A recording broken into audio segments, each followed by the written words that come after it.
Salut, c'est Yamcast, le podcast qui parle de jeux vidéo par Playlab. Pour ceux qui savent pas, Playlab c'est un projet étudiant qui regroupe plusieurs sous-projets divisés en deux pôles, design et médias. Le premier vise à créer des jeux vidéo et le deuxième à mettre en avant les jeux vidéo lyonnais. Moi c'est Thomas et dans Gamecast nous allons discuter avec notre invité du jour, Florian Darbon, un des graphistes du projet Kanto. Bonjour Florian, comment tu vas ? Bonjour, je vais très bien, merci. Pas trop dur cette journée ? Non, il fait beau, c'est la dernière journée en plus en projet White Days, donc là juste on s'éclate, on termine le projet et puis on se prépare pour la soutenance pour la prochaine fois. Je vais te poser quelques petites questions. Alors tout d'abord, je te remercie d'être venu aujourd'hui participer pour notre deuxième épisode de ce podcast. Tout le plaisir est pour moi. Et pour commencer, je vais te laisser te présenter. Du coup je me présente, je m'appelle Florian Darbon, j'ai 19 ans, bientôt 20.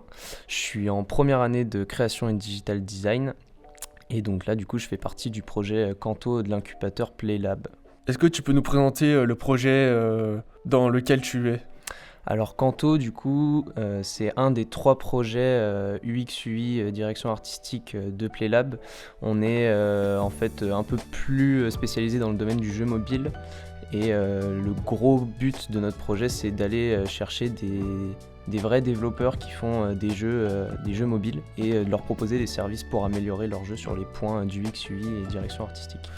Qu'est-ce qui t'a poussé à te diriger dans le graphisme ? En fait l'année dernière du coup j'étais dans une école qui n'avait rien à voir avec celle-ci, mais je savais très bien que c'était pas du tout ce que je voulais faire et du coup en faisant énormément de recherches sur moi-même et ce qui existait, j'ai fait le tri et je suis tombé sur le graphisme.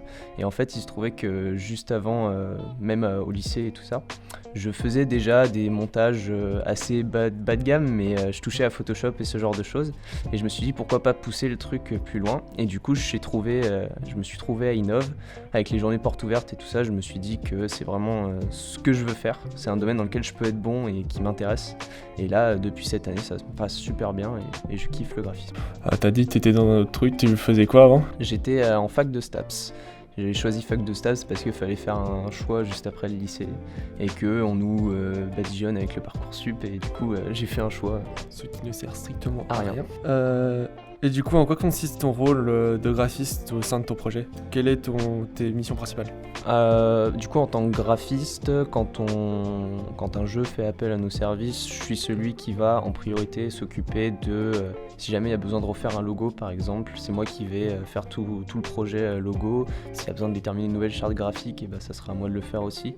Mais une fois que ça c'est terminé, j'aide aussi bien sur l'UX UI pour faire des maquettes par exemple, pour proposer des nouvelles choses. Donc je m'arrête pas juste au graphisme en soi. Qu'est-ce qui te plaît le plus dans ce que tu fais ? Je pense que c'est la satisfaction dans le travail, déjà par la création.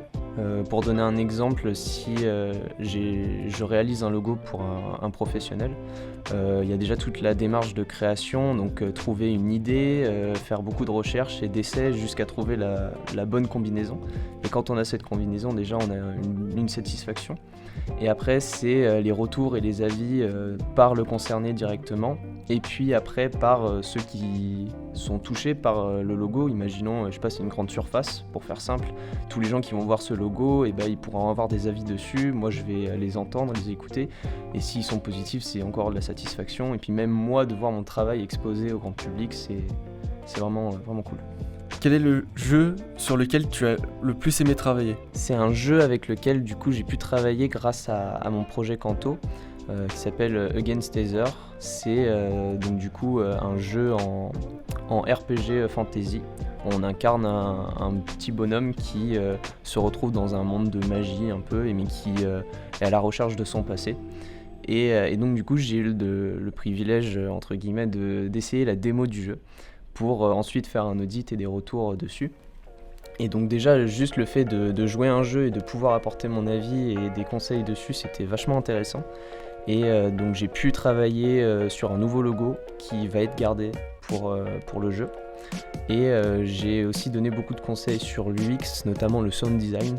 Donc du coup c'était cool de pouvoir déjà m'entretenir avec le développeur du jeu et lui donner mes conseils, qu'il écoute et qu'il garde certaines choses. et qu'après je puisse jouer quand il va vraiment sortir, pouvoir jouer au jeu et voir ce que j'ai fait dessus et me dire du coup il y a plein de gens qui peuvent le voir. Encore une fois, on revient sur la satisfaction d'avoir travaillé pour des vrais projets.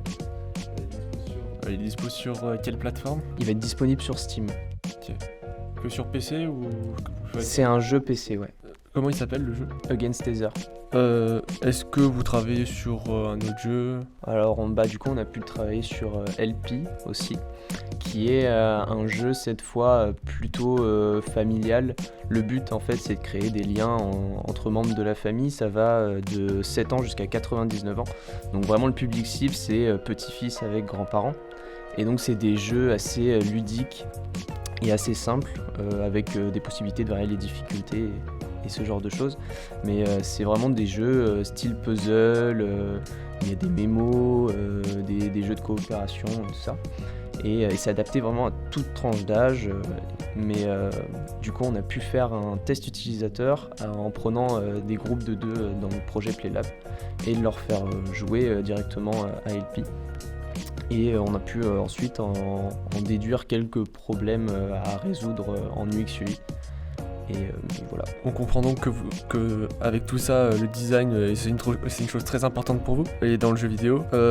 Mais à part ça, est-ce que tu as une idée sur ce que tu prévois de faire après le bachelor? Alors étant donné que je suis en première année pour l'instant, le choix est assez pas compliqué mais difficile à prendre.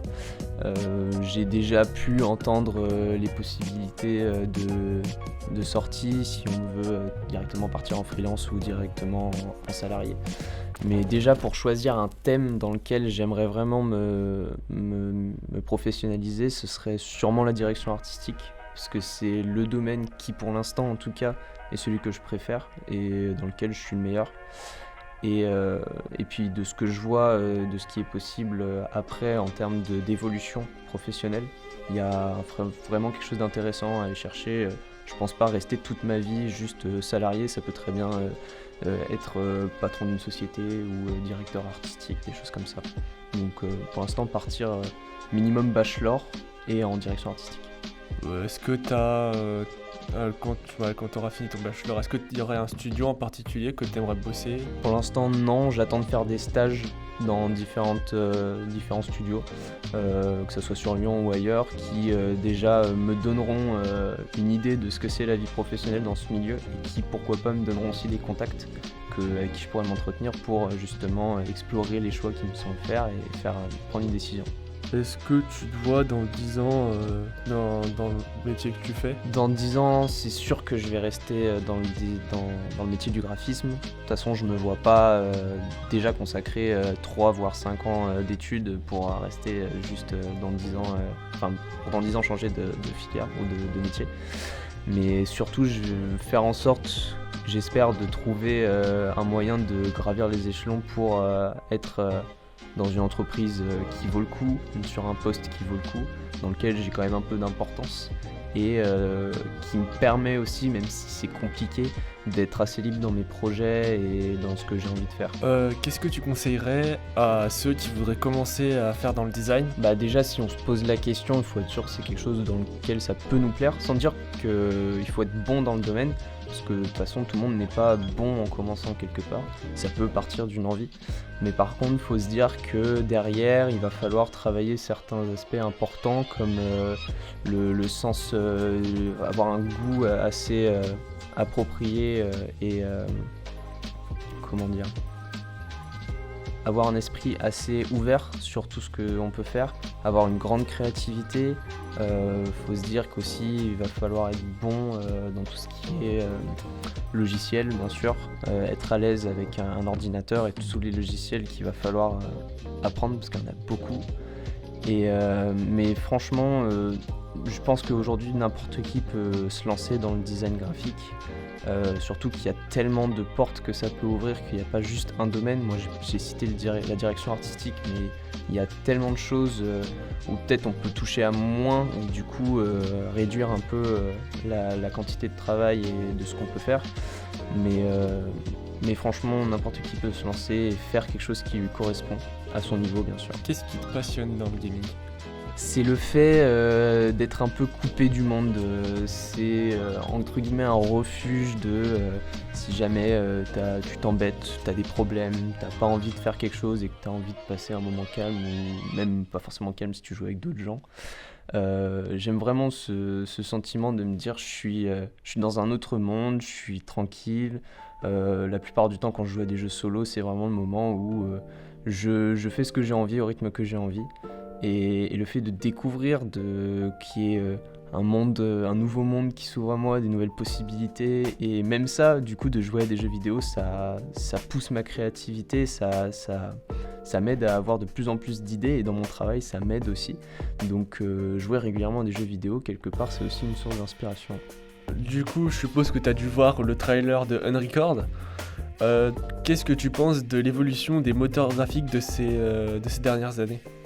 Je trouve que ça évolue très très très très vite, ce genre de choses, et peut-être même un peu trop, parce que du coup j'ai pu voir des extraits sur les réseaux et sur les chaînes d'infos, mais ça fait énormément parler et pas forcément qu'en positif, parce que déjà on croirait que c'est faux ou que c'est quelque chose qui a été tourné en vidéo tellement ça paraît réaliste. Mais moi, mon point de vue là-dessus, si j'avais à jouer à un jeu dans ce style-là, comme j'avais pu dire, les jeux vidéo, c'est ce qui me permet un peu de me déconnecter de la réalité, découvrir de nouvelles choses, de nouveaux univers. Et là, je rentrerais dans un corps qui n'est pas le mien, mais dans le même monde. Et après, à voir si c'est adapté sur d'autres jeux. Mais en tout cas, pour celui-là, ça me ferait vachement bizarre. Le fait d'avoir les mêmes réflexes, les mêmes mouvements, interactions qu'avec une vraie personne, et sans parler, vu que c'est un jeu assez guerre, ce qu'on peut y voir, si les détails sur des corps, sur des blessures ou des choses comme ça, c'est de la même qualité, ça peut très vite être choquant pour un joueur normal qui veut juste jouer aux jeux vidéo. Donc je suis pas méga fan de cette proposition d'amélioration en termes de graphisme de jeu. Dans quel ordre chronologique les consoles que tu as eues ? J'ai commencé avec une DS toute simple, après j'ai eu la 3DS, après j'ai eu une Wii, une PS4 et aujourd'hui j'ai un PC gaming. On a vu aussi que du coup certaines IA faisaient du graphisme. Qu'est-ce que tu en penses, toi, de ton point de vue ? Alors du coup, en début d'année, je n'avais quasiment pas entendu parler d'IA. Et après, au bout de quelques mois, on a commencé à entendre ce à quoi ça servait, qu'est-ce que c'était qu'une IA. Et là, depuis je sais pas, pareil, quelques mois en arrière, j'ai commencé à utiliser ces robots, ces intelligences artificielles. Mais au début, j'étais pas forcément fan de l'idée. Je me disais, ça peut peut-être être un danger pour notre vie professionnelle future. Je me posais des questions sur est-ce que ça permet à quelqu'un qui n'a pas les compétences de faire ce que je suis capable de faire au bout de 5 ans d'études, ou question simple, si jamais moi on me demande de faire un logo pour une entreprise, est-ce qu'il n'y a pas justement ce patron d'entreprise qui dit non c'est bon, j'ai une intelligence artificielle pour le faire. Je trouvais ça un peu effrayant au premier abord, mais après j'ai vu ça sous un nouvel angle. J'ai commencé à utiliser ces intelligences artificielles plus pour m'aider à être plus efficace dans mon travail, sans que forcément ils fassent le travail à ma place, parce que de toute façon on n'aura jamais, en tout cas pour le graphisme, on se fera jamais remplacer par une intelligence artificielle, tout simplement parce que, pour revenir encore une fois au logo, quand on demande de faire un logo, la plupart du temps il y a une démarche derrière, un message qu'on souhaite faire passer, des fois même des émotions, et une intelligence artificielle n'est absolument pas capable de déterminer ce genre de choses. Il ne peut pas prendre ça en compte vu qu'elle est tout simplement dépourvue d'émotions. Donc je vois plus ça comme une aide supplémentaire, quelque chose qui va aider à être plus efficace dans un travail, pourquoi pas, mais jamais remplacer, en tout cas dans mon domaine, ce que je suis capable de faire. Quel est ton top 3 en termes de jeux vidéo ? Alors là je vais plus parler en termes d'attachement que j'ai avec, sans dire qu'ils sont forcément bons ou meilleurs que d'autres. Je pense que je mettrais en top 1 la licence Pokémon. Depuis tout petit, 3 ans, avec la DS et tout ça, j'arrête pas. Et puis même les fangames, j'y joue assez régulièrement. Pokémon Steam, en ce moment je suis là-dessus et j'aime beaucoup. Sans spoil, c'est une histoire autour de Arceus, un Pokémon qui n'existait pas forcément au début, mais qui est, on va dire, un peu l'adversaire ultime d'Arceus. Et franchement, c'est un fangame, il est ultra complet, il y a toutes les générations dessus, tous les styles de jeu, enfin, c'est vachement complet. Du coup, en top 2, après, je mettrais Minecraft. J'ai pu, pareil, depuis tout petit, juste en survie. J'avais commencé chez un ami. À l'époque, j'étais tout petit, j'avais pas d'ordinateur ou quoi que ce soit. Et il m'a fait découvrir Minecraft et j'ai trouvé ça incroyable, surtout à l'époque. Et donc, depuis que j'ai eu un PC, j'ai eu le droit d'y jouer de plus en plus. J'ai découvert tout ce qui était possible de faire avec. J'ai commencé tout seul, j'ai fini en multijoueur. J'ai même réussi plus tard à jouer avec des streamers, à faire des parties avec eux. Et du coup, la commu était assez cool et j'ai passé de très très bons moments dessus. Et en troisième, je mettrais Overwatch. Parce que c'est mon premier jeu que j'ai eu sur la PS4, le premier FPS auquel j'ai joué. Et aujourd'hui, avec le 2, j'y joue encore avec des amis. Et le soir, c'est assez sympathique après le travail de jouer à ça entre potes. Et parmi tous les jeux que tu as conseillés, lequel tu conseillerais le plus en vrai? Du coup, en jeu que je conseillerais, je resterais sur la licence Pokémon, mais pas forcément jouer avec les jeux qui sortent de la licence Game Freak. Vraiment s'intéresser aux fangames parce qu'il y a énormément de jeux qui sont proposés par des petits développeurs indépendants et qui sont parfois mieux que ce que propose la licence Pokémon Game Freak.